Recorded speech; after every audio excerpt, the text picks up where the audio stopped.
Maximiliano nació en Viena en 1832. Fue el segundo hijo del archiduque Francisco Carlos de Habsburgo, hermano del emperador de Austria y de la princesa Sofía de Baviera.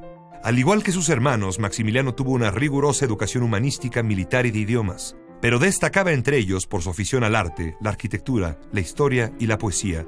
Cuando apenas tenía 16 años, una revolución obligó al emperador Fernando I a abdicar el trono a favor de su sobrino Francisco José, el hermano mayor de Maximiliano. En ese momento, él se convirtió en el primero en la línea de sucesión al Imperio Austrohúngaro, pero la buena relación que existía entre los hermanos se perdió.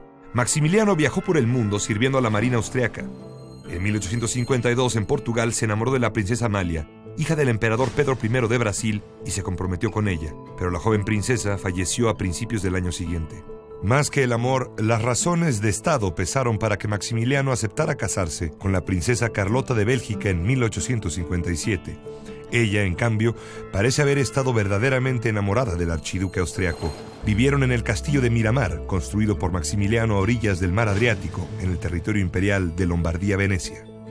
Presionado por el rey Leopoldo de Bélgica, que deseaba que su hija y yerno desempeñaran un papel más relevante que el simple ocio, el emperador Francisco José aceptó nombrar a Maximiliano virrey de aquella posesión. El joven Habsburgo mostró sus ideas liberales durante su breve gobierno, opuestas a las de su hermano el emperador. La derrota de Austria en la batalla de Solferino en 1859, en el contexto de los movimientos que llevaron a la unificación italiana, hizo que el emperador perdiera Lombardía-Venecia y con él Maximiliano perdió su cargo. En 1862, una alianza formada por Francia, Inglaterra y España invadió el puerto de Veracruz cuando México se vio obligado a suspender el pago de su deuda exterior. Pero los planes de Napoleón III, el emperador de Francia, eran mucho más ambiciosos que simplemente cobrar la deuda. Siguiendo los consejos de su esposa y de los monárquicos mexicanos que por años habían intrigado en las cortes europeas, decidió derrocar al gobierno liberal de Benito Juárez para establecer en México un imperio subordinado militarmente a Francia y que se opusiera al empuje de Estados Unidos. El elegido para gobernar este imperio sería Maximiliano de Habsburgo. Maximiliano, por su parte, dudó en aceptar la corona que se le ofrecía, más aún cuando su hermano le exigió que renunciara a su posición en la línea de sucesión al Imperio Austrohúngaro en caso de acceder al trono mexicano. Pero finalmente, las presiones de su suegro, el rey Leopoldo, las de su esposa Carlota y sus propios sueños románticos de gobernar un reino al otro lado del mundo lo hicieron decidirse. En el puerto de Veracruz, la recepción de Maximiliano y Carlota el 29 de mayo de 1864 fue fría. Conforme se adentraban hacia la capital, sin embargo, la acogida de sus nuevos súbditos se volvió más espontánea y calurosa. Maximiliano contaba con el respaldo de buena parte de los conservadores, aquellos que se habían inclinado por el monarquismo. Pero el emperador gobernó siguiendo sus ideas liberales y confirmó la vigencia de las leyes de reforma, que habían significado la separación del Estado y la Iglesia, así como la nacionalización de los bienes de ésta. En concordancia con sus ideas románticas, Maximiliano decidió no vivir en el Palacio Nacional, sino convertir el castillo de Chapultepec en la residencia imperial, rodeado de bosques y jardines y con una espléndida vista del Valle de México. Para unir el castillo con el centro de la ciudad trazó el amplio Paseo del Emperador, que hoy conocemos como Paseo de la Reforma.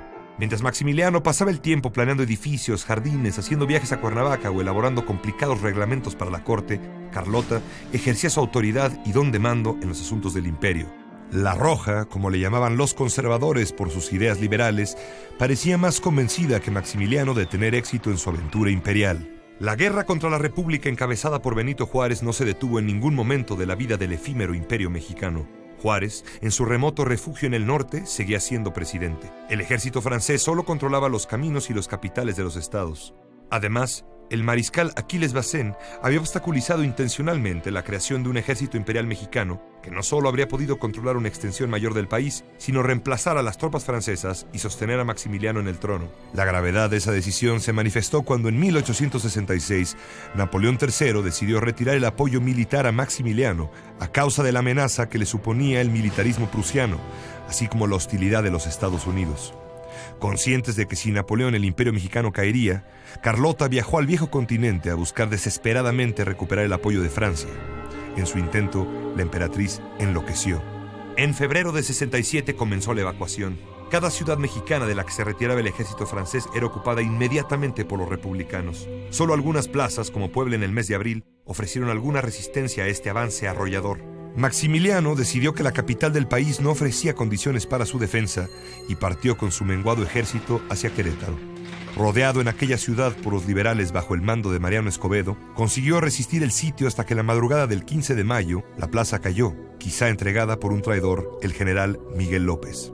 Prisionero, a Maximiliano se le sometió a un juicio sumario ante un tribunal militar, al que no asistió por encontrarse muy enfermo. Fue condenado a muerte junto con sus generales Miguel Miramón y Tomás Mejía.